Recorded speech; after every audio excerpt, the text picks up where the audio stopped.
চলতি মৌসুমে আগাম শীতকালীন সবজি চাষ করে লাভবান হওয়ার স্বপ্ন দেখছেন টাঙ্গাইলের কৃষকরা। ইতিমধ্যে বিভিন্ন জায়গায় বীজ রোপণ শুরু হয়েছে, কোথাও আবার গাছে আসা সবজি পরিচর্যা করছেন অনেকেই।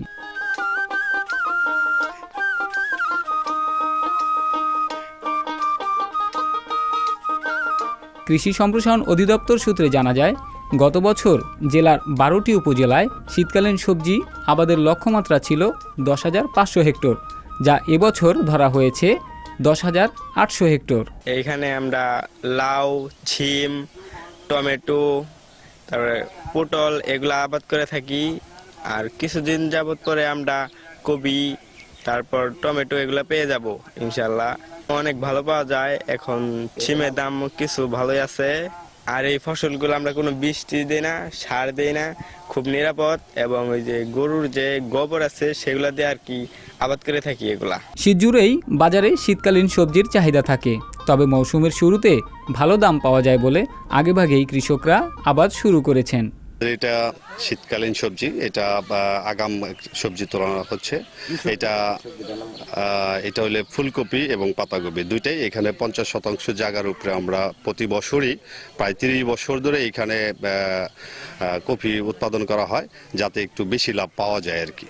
এটা প্রতি কেজি যদি আমরা আগাম যদি প্রতি কপি উৎপাদন করতে পারি তাহলে 50 থেকে 70 টাকা কেজি বিক্রি করা যায় আর কি। কেজি ধরুন 50-60 এরকম পামু। আর গরু উঠে গেলে এরকম দাম পামু। আমি তো লাভবানি, এটা উঠে গেলে আমি আইগল লাগাইছি না ফসলটা, এটা আমি লাভবানি। আমি আগাম এই টমেটো, বেগুন, লাউ এগুলো আগাম করি, তাতে ভালো পাওয়া যায় আর কি, দাম পাওয়া যায় আর কি। এবার আগাম শীতকালীন সবজি চাষ বৃদ্ধি পেয়েছে, তাই লক্ষ্যমাত্রা অর্জন করতে কৃষকদের মধ্যে উন্নত জাতের বীজ, সার ও কীটনাশক সরবরাহ করা হয়েছে বলে জানিয়েছে কৃষি বিভাগ। টাঙ্গাইল জেলায় এবছর রবি ফসলের লক্ষ্যমাত্রা পেয়েছি আমরা 10,800 হেক্টর, যা আমাদের গত বছরের লক্ষ্যমাত্রা ছিল 10,500 হেক্টর। এবছর আমরা 300 হেক্টর অতিরিক্ত লক্ষ্যমাত্রা পেয়েছি। এই পর্যন্ত আমাদের রবি সবজির যে অর্জিত হয়েছে তা প্রায় আমাদের 5,000 হেক্টর মতো অর্জিত হয়েছে। এবং আমরা আশা করতেছি আগামী নভেম্বরের ফার্স্ট উইক অথবা সেকেন্ড উইকের ভিতরে আমাদের লক্ষ্যমাত্রা পুরোপুরি অর্জিত হবে। এবং আমরা আশা করতেছি লক্ষ্যমাত্রা যে বেশি আমাদের শাকসবজি যে এরিয়া সেটা অর্জিত হবে। শীতকালীন সবজির সুষ্ঠু বাজার ব্যবস্থাপনা করা গেলে কৃষকরা আরও লাভবান হবেন বলে মনে করছেন সংশ্লিষ্টরা।